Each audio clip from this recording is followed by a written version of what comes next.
بديع السماوات والأرض أنى يكون له ولد ولم تكن له صاحبة وخلق كل شيء وهو بكل شيء عليم۔ وہ تو آسمانوں اور زمین کا موجد ہے، اس کا کوئی بیٹا کیسے ہو سکتا ہے جبکہ کوئی اس کی شریک زندگی ہی نہیں ہے۔ اس نے ہر چیز کو پیدا کیا ہے اور وہ ہر چیز کا علم رکھتا ہے۔ ذلكم اللہ ربكم لا الہ الا هو خالق كل شيء فاعبدوه وهو على كل شيء وكيل۔ یہ ہے اللہ تمہارا رب، کوئی خدا اس کے سوا نہیں ہے، ہر چیز کا خالق، لہذا تم اسی کی بندگی کرو اور وہ ہر چیز کا کفیل ہے۔ لا تدركه الابصار وهو يدرك الابصار وهو اللطيف الخبير۔ نگاہیں اس کو نہیں پا سکتی اور وہ نگاہوں کو پا لیتا ہے، وہ نہایت باریک بین اور باخبر ہے۔ قد جاءكم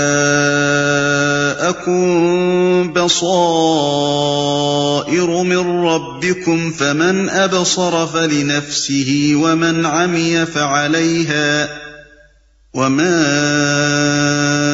أنا عليكم بحفيظ۔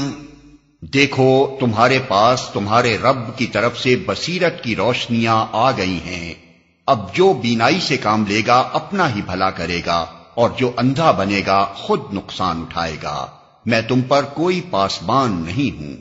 یہ فقرہ اگرچہ اللہ ہی کا کلام ہے مگر نبی صلی اللہ علیہ وسلم کی طرف سے ادا ہو رہا ہے۔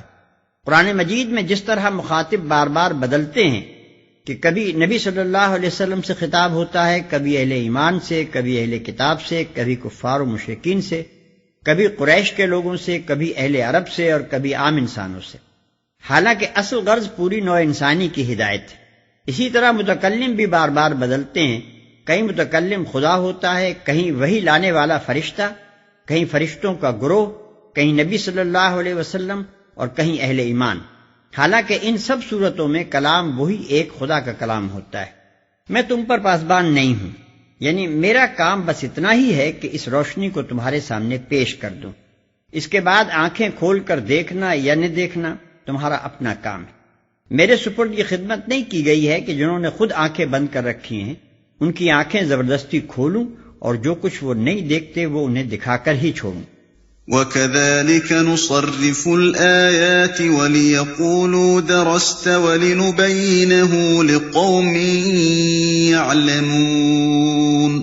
اس طرح ہم اپنی آیات کو بار بار مختلف طریقوں سے بیان کرتے ہیں اور اس لیے کرتے ہیں کہ یہ لوگ کہیں تم کسی سے پڑھ آئے ہو، اور جو لوگ علم رکھتے ہیں ان پر ہم حقیقت کو روشن کرتے ہیں۔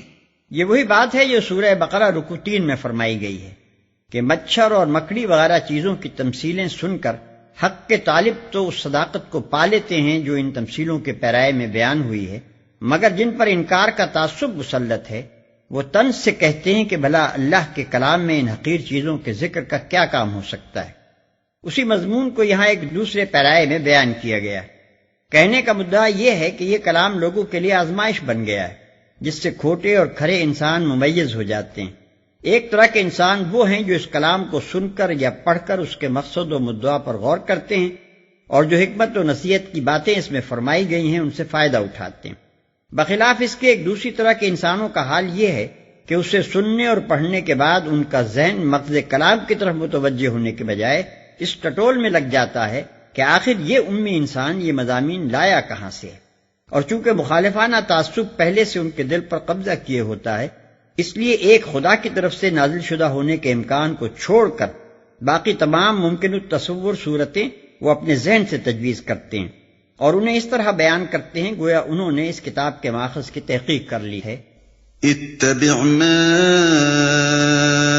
اوحی الیک من ربک لا الہ الا هو واعرض عن المشرکین۔ اے محمد اس وحی کی پیروی کیے جاؤ جو تم پر تمہارے رب کی طرف سے نازل ہوئی ہے، کیونکہ اس ایک رب کے سوا کوئی اور خدا نہیں ہے، اور ان مشرکین کے پیچھے نہ پڑو۔ وَلَوْ شَاءَ اللَّهُ مَا أَشْرَكُوا وَمَا جَعَلْنَاكَ عَلَيْهِمْ حَفِيظًا وَمَا أَنْتَ عَلَيْهِمْ بِوَكِيلٍ۔ اگر اللہ کی مشیت ہوتی تو وہ خود ایسا بندوبست کر سکتا تھا کہ یہ لوگ شرک نہ کرتے۔ تم کو ہم نے ان پر پاسبان مقرر نہیں کیا ہے اور نہ تم ان پر حوالہ دار ہو۔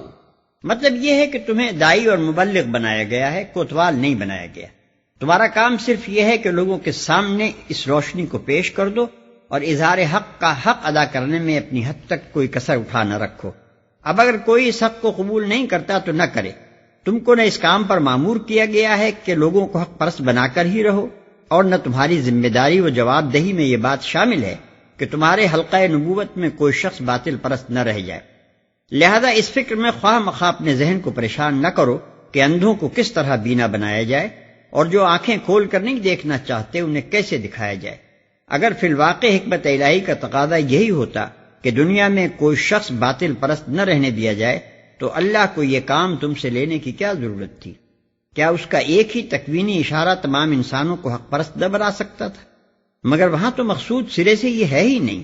مقصود تو یہ ہے کہ انسان کے لیے حق اور باطل کے انتخاب کی آزادی باقی رہے اور پھر حق کی روشنی اس کے سامنے پیش کر کے اس کی آزمائش کی جائے کہ وہ دونوں چیزوں میں سے کس کا انتخاب کرتا ہے۔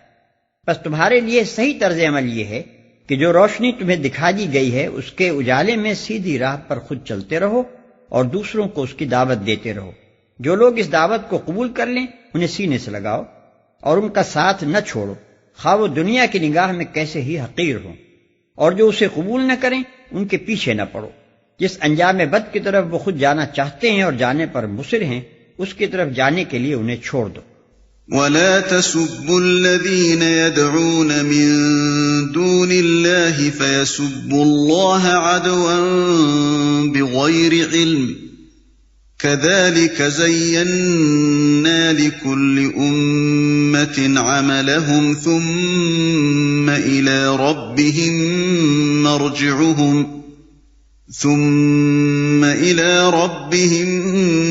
مَرْجِعُهُمْ فَيُنَبِّئُهُم بِمَا كَانُوا يَعْمَلُونَ۔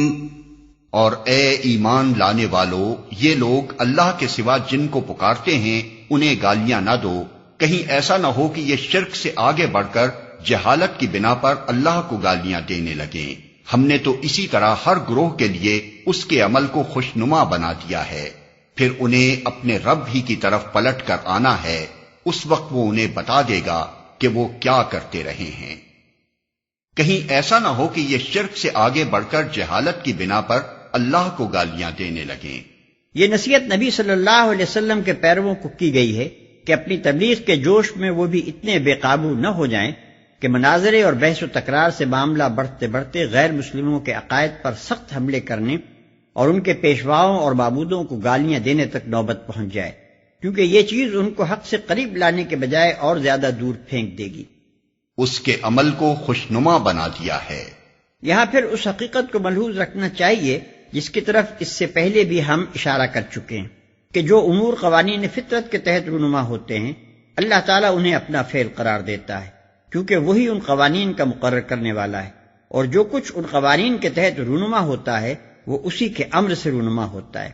جس بات کو اللہ تعالیٰ یوں بیان فرماتا ہے کہ ہم نے ایسا کیا ہے، اسی کو اگر ہم انسان بیان کریں تو اس طرح کہیں گے کہ فطرتاً ایسا ہی ہوا کرتا ہے۔ وَأَقْسَمُوا بِاللَّهِ جَهْدَ أَيْمَانِهِمْ لَئِن جَاءَتْهُمْ آيَةٌ لَّيُؤْمِنُنَّ بِهَا قُلْ إِنَّمَا الْآيَاتُ عِندَ اللَّهِ وَمَا يُشْعِرُكُمْ أَنَّهَا إِذَا جَاءَتْ لَا يُؤْمِنُونَ۔ یہ لوگ کڑی کڑی قسمیں کھا کھا کر کہتے ہیں کہ اگر کوئی نشانی ہمارے سامنے آ جائے تو ہم اس پر ایمان لے آئیں گے۔ اے محمد ان سے کہو کہ نشانیاں تو اللہ کے پاس ہیں، اور تمہیں کیسے سمجھایا جائے کہ اگر نشانیاں آ بھی جائیں تو یہ ایمان لانے والے نہیں۔ نشانی سے مراد کوئی ایسا صریح محسوس معجزہ ہے جسے دیکھ کر نبی صلی اللہ علیہ وسلم کی صداقت اور آپ کے مامور من اللہ ہونے کو مان لینے کے سوا کوئی چارہ نہ رہے۔ نشانیاں تو اللہ کے پاس ہیں، یعنی نشانیوں کے پیش کرنے اور بنا لانے کی قدرت مجھے حاصل نہیں ہے، ان کا اختیار تو اللہ کو ہے، چاہے دکھائے اور نہ چاہے نہ دکھائے۔